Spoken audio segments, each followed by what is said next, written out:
BJP চৰকাৰৰ বিৰুদ্ধে এইবাৰ ৰাজপথলৈ ওলাই আহিব হাজাৰ হাজাৰ জনতা।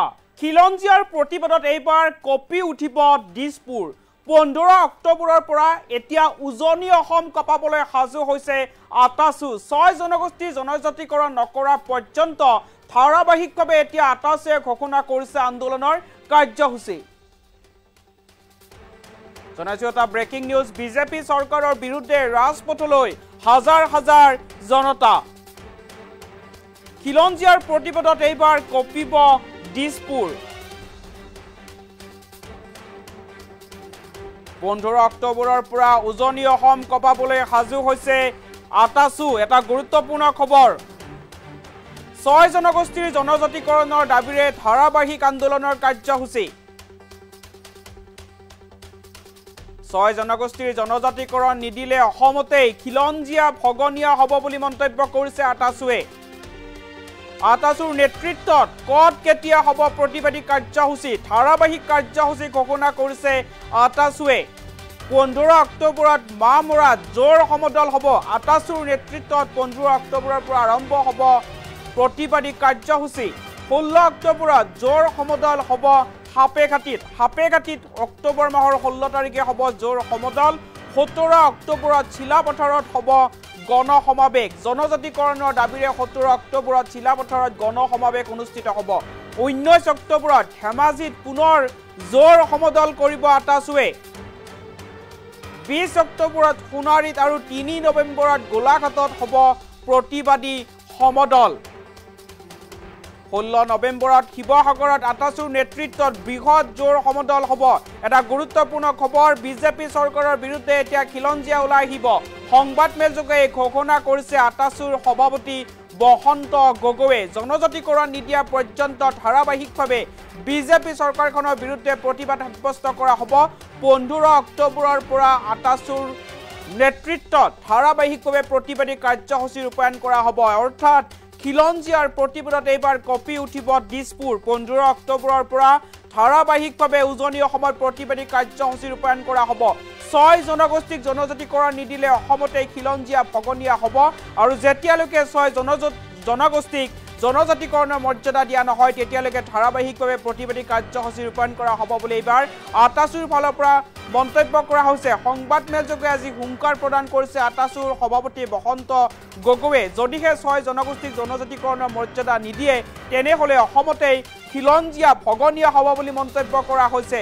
এটা গুৰুত্বপূৰ্ণ খবৰ। বিজেপি চৰকাৰৰ বিৰুদ্ধে এতিয়া খিলঞ্জীয়া ওলাই আহিব। হাজাৰ হাজাৰ খিলঞ্জীয়া এইবাৰ ৰাজপথলৈ ওলাই আহিব। খিলঞ্জীয়াৰ প্ৰতিবাদত এইবাৰ কঁপি উঠিব উজনি অসম। উজনি অসমৰ পৰাই দিছপুৰ কঁপাবলৈ সাজু হৈছে এইবাৰ খিলঞ্জীয়া। 6 জনগোষ্ঠীক জনজাতিকৰণৰ মৰ্যাদা নিদিলে অসমতে খিলঞ্জীয়া ভগনীয়া হ'ব। আৰু যেতিয়ালৈকে 6 জনগোষ্ঠীক জনজাতিকৰণৰ মৰ্যাদা দিয়া নহয় তেতিয়ালৈকে ধাৰাবাহিকভাৱে প্ৰতিবাদ সাব্যস্ত কৰা হ'ব। বিজেপি চৰকাৰখনৰ বিৰুদ্ধে এইবাৰ খিলঞ্জীয়া ৰাজপথলৈ ওলাই আহিব। সংবাদমেলযোগে আটাচুৰ সভাপতিয়ে কি মন্তব্য কৰিছিল মন্তব্য আগবঢ়াব লৈছোঁ। আমি এটা বিশেষ কাৰণত আমি আপোনালোকক একেবাৰে নিমন্ত্ৰণ জনাইছিলোঁ যে আমি টাই আহোম জনগোষ্ঠীয়ে টাই আহোমসকলক জনজাতিকৰণৰ ক্ষেত্ৰত আমি বহু দিনৰ পৰাই সংগ্ৰাম অব্যাহত ৰাখিছোঁ। স্বাধীনোত্তৰ কালৰ সময়ৰ পৰা আজিলৈকে এই জনগোষ্ঠীটোৱে ভাৰতবৰ্ষৰ বুকুত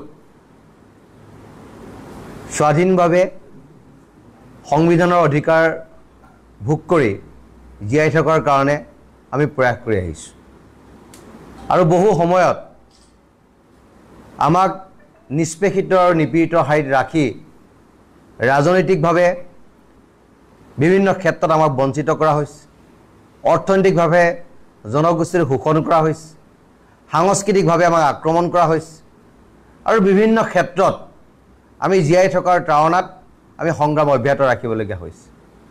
আৰু সেইকাৰণে সদৌ টাই আহোম ছাত্ৰ সন্থায়ো জন্মলগ্নৰ পৰা আজিলৈকে টাই আহোম জনগোষ্ঠীক জনজাতিকৰণ আৰু স্বায়ত্ব শাসন প্ৰদানৰ দাবীত আমি সংগ্ৰাম অব্যাহত ৰাখিছোঁ। চৰকাৰে বিভিন্ন ক্ষেত্ৰত আমাৰ লগত আলোচনাত মিলিত হয়, আমাক প্ৰতিশ্ৰুতি দিয়ে যে আমি আহোম জনগোষ্ঠীৰ লগতে অসমৰ আৰু 5টা জনগোষ্ঠীক জনজাতিকৰণৰ মাধ্যমেৰে আমাৰ যিটো দাবী সেই দাবীটো বাস্তৱ ৰূপ দিব কিন্তু প্ৰতিখন চৰকাৰে কেৱল মাত্ৰ নিৰ্বাচনী বৈতৰণি পাৰ কৰাৰ স্বাৰ্থত আমাক কথা বতৰাবিলাক কৰে আৰু জনজাতিকৰণৰ বিষয়টো কেৱল মাত্ৰ ৰাজনৈতিক এটা বিষয় হিচাপে তেখেতলোকে তুলি ধৰিব বিচাৰে আৰু সেই কাৰণে অসমৰ এটা ৰাজনৈতিক দলৰো এই 6টা জনগোষ্ঠীক জনজাতিকৰণ দিয়াৰ ক্ষেত্ৰত তেখেতলোকৰ সদিচ্ছা বাস্তৱ ক্ষেত্ৰত আজিলৈকে আমি দেখা নাপালোঁ কংগ্ৰেছ চৰকাৰে 15টা বছৰ অসমত শাসন কৰিলে আৰু তেখেতলোকে ক'লে যে আমি আপোনালোকক সাংবিধানিক অধিকাৰ প্ৰদান কৰিম জনজাতিকৰণৰ মাধ্যমেৰে আমি আপোনালোকক ৰক্ষা কৰিম আৰু আপোনালোকে যাতে অসমত এটা বেলেগ এটা পৰ্যায়ত বাস কৰিবলগীয়া নহয় তাৰ কাৰণে বিধি ব্যৱস্থা আমি কৰি দিম কিন্তু কথাবিলাক প্ৰতিশ্ৰুতি হৈ থাকিল নিৰ্বাচনৰ কথা বতৰাবিলাকৰ মাজতে সীমাবদ্ধ থাকিল চৰকাৰ গঠন কৰিলে গুচি গ'ল কিন্তু 6টা জনগোষ্ঠীয়ে জনজাতিকৰণৰ মৰ্যাদা নাপালে বিজেপি আহিলে ক'লে যে কংগ্ৰেছে নকৰিলে আমাক বিশ্বাস কৰক আৰু আমি আপোনালোকক জনজাতিকৰণৰ মৰ্যাদা প্ৰদান কৰিম আমি বিশ্বাস কৰিলোঁ আমি আস্থাত ল'লোঁ আৰু তেখেতলোকে নিৰ্বাচনী ইস্তাহাৰত প্ৰকাশ কৰিলে যে আহোমকে ধৰি অসমৰ 6টা জনগোষ্ঠীক জনজাতিকৰণ দিয়াটো তেখেতলোকৰ নৈতিক দায়িত্ব আৰু কৰ্তব্য গতিকে সেইকাৰণে আমি তেখেতলোকক চৰকাৰ বনোৱাত সহায় সহযোগ কৰিলোঁ